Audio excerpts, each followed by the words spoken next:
To our channel. మనం ఈరోజు చాలా ఇంపార్టెంట్ అయినటువంటి బిట్లు కిరణజన్య సంయోగ క్రియలోని వివిధ కాంపిటేటివ్ ఎగ్జామ్స్లో అడిగినటువంటి బిట్లని చూసేటటువంటి ప్రయత్నం చేద్దాం. కిరణజన్య సంయోగ క్రియ అనగానే మనందరికీ తెలుసు, మొక్కలు కార్బన్ డైఆక్సైడ్ మరియు నీటిని వినియోగించుకొని కాంతి మరియు హరిత రేణువు సమక్షంలోని పిండి పదార్థాలను తయారు చేసుకునే ప్రక్రియనే కీజాస కిరణజన్య సంయోగ క్రియ అంటారు, ఫోటోసింథసిస్ అంటారు. ఫోటో అంటే లైట్, సింథసిస్ అంటే తయారీ, మనందరికీ తెలుసు. అయితే ఫోటోసింథసిస్ అసలు మొక్కలకి అవసరమయ్యేటటువంటి పదార్థాలు ఏవి, వాటిపైన మొట్టమొదటిగా ప్రయోగాలు ఏ శతాబ్దం నుంచి స్టార్ట్ అయ్యాయి లేదా మొదలు కాబడ్డాయి అనేటటువంటి మనం గమనిస్తే 17వ శతాబ్దం నుంచే మొక్కల యొక్క అవసరాలపైన, అంటే మొక్కలకు అవసరమయ్యేటటువంటి పదార్థాలపైన ప్రయోగాలు జరపబడ్డాయి. అది 17వ శతాబ్దం నుంచే మొక్కల యొక్క అవసరాలపైన ప్రయోగాలు జరపబడ్డాయి.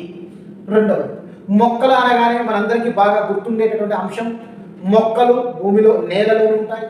ఈ మొక్కలు అనేటటువంటివి నీటిని మరియు ఖనిజ లవణాలను శోషించుకుంటాయి.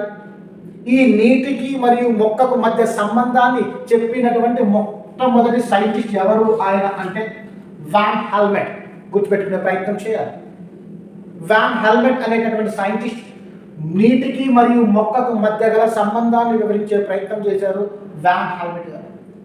వాన్ హెల్మెట్ గారు నీటికి మరియు మొక్కలకు మధ్య ఉన్న సంబంధాన్ని నిర్వచించే ప్రయత్నం లేదా మొక్కకు మధ్య ఉన్న సంబంధాన్ని గురించి చెప్తే, గాలికి మరియు మొక్కలకు మధ్య కలిగిన సంబంధాన్ని, గాలికి మరియు మొక్కలకు మధ్య గల సంబంధాన్ని చెప్పినటువంటి సైంటిస్ట్ ఎవరడా అని అంటే జోసెఫ్ ప్రిస్టే అనేటటువంటి సైంటిస్ట్. సరే, జోసెఫ్ ప్రిస్టే గారు ఏం చేశారని చూద్దాం. కిరణజన్య సంయోగ క్రియలో మొక్కలు ఈ పదార్థాలను తయారు చేస్తాయి. చూడండి ఒకసారి, సరళ కార్బన పదార్థాలు, సంక్లిష్ట అకర్బన పదార్థాలు, సరళ అకర్బన పదార్థాలు అని వివిధ ఆప్షన్స్తో ఇవ్వడం జరుగుతుంది. మొక్కలు కిరణజన్య సంయోగ క్రియలోని సరళ అకర్బన పదార్థాలను సంక్లిష్ట కర్బన పదార్థాలుగా తయారు చేస్తాయి. గుర్తుపెట్టుకోవాలి, కిరణజన్య సంయోగ క్రియలోని ఈ రకమైన పదార్థాలను మొక్కలు తయారు చేస్తాయి అంటే మనం గుర్తుపెట్టుకోవాలి, సంక్లిష్ట కర్బన పదార్థాలు మొక్కలు అనేటువంటి తయారు చేయడం జరుగుతుంది. దాన్నే కిరణజన్య సంయోగ క్రియ అంటారు. ఈ కిరణజన్య సంయోగ క్రియ సమీకరణాన్ని మొట్టమొదటిగా ప్రతిపాదించినటువంటి సైంటిస్ట్ జేబీ వాన్ నీల్. గుర్తుపెట్టుకునే ప్రయత్నం చేయాలి. కిరణజన్య సంయోగ క్రియకు సమీకరణాన్ని ప్రతిపాదించినటువంటి శాస్త్రవేత్త జేబీ వాన్ నీల్ ఇన్ 1931. గుర్తుపెట్టుకునే ప్రయత్నం చేయాలి. కిరణజన్య సంయోగ క్రియ అంటే కాంతి అవసరం అని చెప్తున్నాం, మనం కాంతి కావాలి అని చెప్తున్నాం. కాంతికి కిరణజన్య సంయోగ క్రియకు మధ్య గల సంబంధాన్ని లేదా కిరణజన్య సంయోగ క్రియలో కాంతి పాత్రను వివరించినటువంటి సైంటిస్ట్ ఎవరు అంటే ఎగైన్ మీరు గుర్తుపెట్టుకోవాలి, వాన్ నీల్. చూడండి, వాన్ నీల్ కిరణజన్య సంయోగ క్రియ సమీకరణాన్ని ప్రతిపాదించారు. వాన్ నీల్ కిరణజన్య సంయోగ క్రియలో కాంతి పాత్రను వివరించారు. అదేవిధంగా వాన్ నీల్ కిరణజన్య సంయోగ క్రియలోని ఆక్సిజన్ సల్ఫర్ పైన చూడండి ఒకసారి, నీటికి బదులుగా H2Sని సరఫరా చేయడం ద్వారా H2S ఆ బ్యాక్టీరియా కొన్ని రకాలైనటువంటి సల్ఫర్ బ్యాక్టీరియా పైన నీటికి బదులుగా సల్ఫర్ H2Sని ఉపయోగించినప్పుడు ఆ సల్ఫర్ బ్యాక్టీరియా సల్ఫర్ని విడుదల చేయడం జరిగింది. దీనిని బట్టి కిరణజన్య సంయోగ క్రియలో వెలువడేటటువంటి ఆక్సిజన్ మనకు తెలుసు. కిరణజన్య సంయోగ క్రియలోని అంత్య పదార్థాలు ఏంటి లేదా అంత్య ఉత్పన్నాలు ఏంటి అని అంటే కార్బోహైడ్రేట్ మరియు నీరు మరియు ఆక్సిజన్ అనేటటువంటి అంత్య పదార్థాలుగా ఉండడం జరుగుతుంది లేదా అంత్య ఉత్పన్నాలుగా ఉండడం జరుగుతుంది. కిరణజన్య సంయోగ క్రియలోని వెలువడేటటువంటి ఆక్సిజన్ కార్బన్ డైఆక్సైడ్ నుంచి వచ్చేటటువంటి ఆక్సిజన్ కాదు, నీటి నుంచి విడుదలయ్యేటటువంటి నీటి అణువు విశ్లేషణ చెందినప్పుడు ఏర్పడేటటువంటి లేదా విడుదలయ్యేటటువంటి నీటి అణువు నుంచి ఏర్పడిన ఆక్సిజన్ అణువు మాత్రమే కిరణజన్య సంయోగ క్రియలో వెలువడేటటువంటి ఆక్సిజన్గా గుర్తించారు. ఎవరు అనంటే నీల్, వ్యాన్ నీల్ గారు గుర్తుపెట్టుకునే ప్రయత్నం చేయాలి. అదేవిధంగా మొక్కలు అనేటటువంటివి మొట్టమొదటగా కిరణజన్య సంయోగ క్రియలో ఈ కింది పదార్థాలను తయారు చేస్తాయి. అంటే స్టార్చ్, సెల్యులోజ్, అదేవిధంగా సరళమైన కర్బన పదార్థాలు, కార్బోహైడ్రేట్స్, అదేవిధంగా పైవన్నీ అంటే మొట్టమొదటిగా కిరణజన్య సంయోగ క్రియలో తయారయ్యేటటువంటి పదార్థాలు ఎవరు అంటే సరళమైన కార్బోహైడ్రేట్స్ తయారు కాబడతాయి. ఆ తర్వాత స్టార్చ్ మరియు సెల్యులోజ్ అనేటటువంటి తయారు కాబడుతుంది. ఈ విషయాన్ని గమనించాలి. కిరణజన్య సంయోగ క్రియలో మొట్టమొదటిగా ఏర్పడేటటువంటి పదార్థం ఏది అంటే సరళమైన కార్బోహైడ్రేట్స్ తయారు కాబడతాయి. అదేవిధంగా మొక్కలు కార్బోహైడ్రేట్స్తో పాటు ప్రోటీన్స్ని మరియు లిపిడ్స్ని సంశ్లేషించుకుంటాయి లేదా తయారు చేసుకోగలుగుతాయి. కానీ జంతువులు అనేటటువంటివి మొక్కల లాగా కార్బోహైడ్రేట్స్ని తయారు చేసుకునే సామర్థ్యం లేదు. కానీ మొక్కలు మాత్రం జంతువుల వలె ప్రోటీన్స్ని మరియు లిపిడ్స్ని తయారు చేసుకునే స్వభావం కలిగి ఉంటాయి లేదా సామర్థ్యాన్ని కలిగి ఉంటాయి. జంతువులు మాత్రం మొక్కల వలె కిరణజన్య సంయోగ క్రియ లేదా కార్బోహైడ్రేట్స్ని తయారు చేసుకునే సామర్థ్యాన్ని కలిగి ఉండవు అన్న విషయాన్ని గుర్తుపెట్టుకోవాలి. రైట్. మొక్కల యొక్క పెరుగుదలకు లేదా మొక్కల యొక్క బరువు పెరుగుదలకు నీరు కారణం అని చెప్పారు. దాని నీరు గుర్తుపెట్టుకోవాలి. ఇక్కడ చూడండి, కిరణజన్య సంయోగ క్రియని కనిపెట్టింది లేదా కిరణజన్య సంయోగ క్రియ సమీకరణాన్ని రాబట్టింది వ్యాన్ నీల్. కాంతి యొక్క పాత్రను వివరించింది వ్యాన్ నీల్. అదేవిధంగా మొక్కల్లోని బరువుకు నీరు పెరుగుదలకు అవసరం, మొక్కల యొక్క బరువు పెరుగుదలకు నీరు అవసరం అని చెప్పింది వ్యాన్ నీల్. గుర్తుపెట్టుకోవాలి. 3 అంశాలు గుర్తుపెట్టుకునే ప్రయత్నం చేయండి.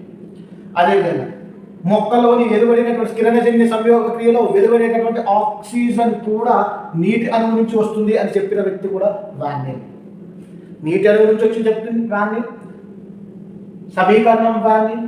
అట్లాగే నీరు మాత్రమే నీరు పాత్రను మొక్కల యొక్క బరువు పెరుగుదల నీటి పాత్రను వివరించింది కూడా వ్యాన్ నీల్. అయితే జోసెఫ్ ప్రిస్టే అనేటటువంటి సైంటిస్ట్ మొక్కల యొక్క బరువు పెరుగుదలలోని గాలి కీలకమైన పాత్రను పోషిస్తాయి అని చెప్పాడు.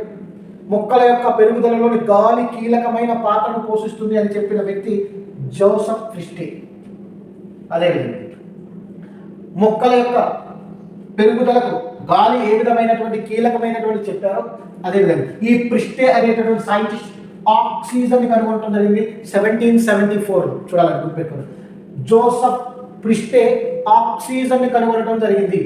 కానీ దానికి ఆక్సిజన్ అని నామకరణం చేసినటువంటి సైంటిస్ట్ ఎవరయ్యా అంటే లెవోయిజన్ అనేటటువంటి సైంటిస్ట్ ఆక్సిజన్ కి నామకరణం చేయడం జరిగింది 1775. గుర్తుపెట్టుకునే ప్రయత్నం చేయాలి. అదేవిధంగా మొక్కలలోని వాయు వినిమయం సాధారణంగా పత్ర రంధ్రాల ద్వారా జరుగుతుంది. అదే వేర్లలోని మరియు కాండంలోని లెంటిక్ సెల్స్ ద్వారా జరుగుతుంది అనేటటువంటి విషయాన్ని గమనించాలి. వేర్లలోని మరియు కాండంలోని వాయు వినిమయం ఈ భాగం ద్వారా జరుగుతుందంటే లెంటిక్ కణాల ద్వారా జరుగుతుందనే విషయాన్ని గుర్తుపెట్టుకోవాలి. అదేవిధంగా కాంతి సమక్షంలో మాత్రమే ఆక్సిజన్ విడుదలవుతుంది అని చెప్పిన వ్యక్తి ఎవరయ్యా అని అంటే జాన్ ఇంజన్ హౌస్. లేదా కాంతి సమక్షంలో మాత్రమే మొక్కలు ఆక్సిజన్ ని విడుదల చేస్తాయి అని చెప్పిన సైంటిస్ట్ ఎవరయ్యా అంటే జాన్ ఇంజన్ హౌస్ అనేటటువంటి సైంటిస్ట్ చెప్పడం జరిగింది. అదేవిధంగా కిరణజన్య సంయోగ క్రియ అంతకు ముందు వరకు మొక్కలోని అన్ని ప్రాంతాల్లో కిరణజన్య సంయోగ క్రియ జరుగుతుంది అని అనుకున్నారు. కానీ కిరణజన్య సంయోగ క్రియ మొక్కలలోని ఏదో ఒక ప్రాంతంలో మాత్రమే గరిష్టంగా జరుగుతుంది, అంటే ఎక్కువగా జరుగుతుంది అని చెప్పిన శాస్త్రవేత్త ఎవరు అని అంటే ఎంగెల్మ్యాన్ అనేటటువంటి సైంటిస్ట్. అంటే పత్రంలోని మొత్తం పత్రం కిరణజన్య సంయోగ క్రియ జరపదు, ఏ భాగం అయితే కిరణజన్య సంయోగ క్రియ గరిష్టంగా జరుగుతుంది అనేటటువంటి ప్రాంతాన్ని గుర్తించినటువంటి సైంటిస్ట్ ఎంగెల్మ్యాన్ అనేటటువంటి సైంటిస్ట్. అయితే ఆ ఆక్సిజన్ అనేటటువంటిది ఇక్కడ గుర్తుపెట్టుకోవాలి. ఆక్సిజన్ విడుదల చేస్తుంది కాంతి సమక్షంలో అని చెప్పారు ఇంజన్ హౌస్. అయితే ఆక్సిజన్ విడుదల చేసేటటువంటి కొన్ని రకాలైనటువంటి ఆక్సిజన్ సమక్షంలో ఉత్తేజంగా ఉండేటటువంటి కొన్ని రకాలైనటువంటి బ్యాక్టీరియాల ద్వారా ఏ కాంతిని ప్రసరింపజేసినప్పుడు ఆక్సిజన్ ఉత్తేజిత బ్యాక్టీరియాలు ప్రభావితం చేయబడుతుంది అనేటటువంటి ఒక చిన్న బిట్ ఇవ్వడం జరిగింది. అది ఎరుపు మరియు నీలి రంగు కాంతికి బాగా ప్రభావితం అవుతుంది అనే విషయాన్ని గమనించాం.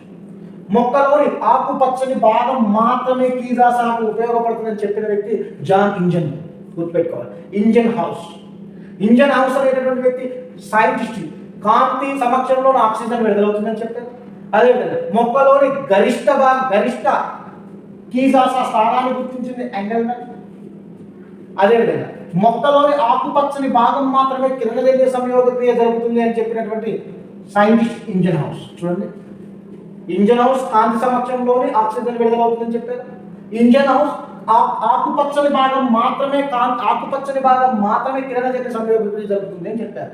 గుర్తుపెట్టుకోవాలి. అదేవిధంగా ఆకుపచ్చని కషాయాన్ని వేరుపరిచి పత్రాల నుండి ఆకుపచ్చని కషాయాన్ని వేరుపరిచి దానికి పత్రహరితం అని నామకరణం చేసినటువంటి సైంటిస్ట్ ఎవరు అనంటే పెలిటియర్ అండ్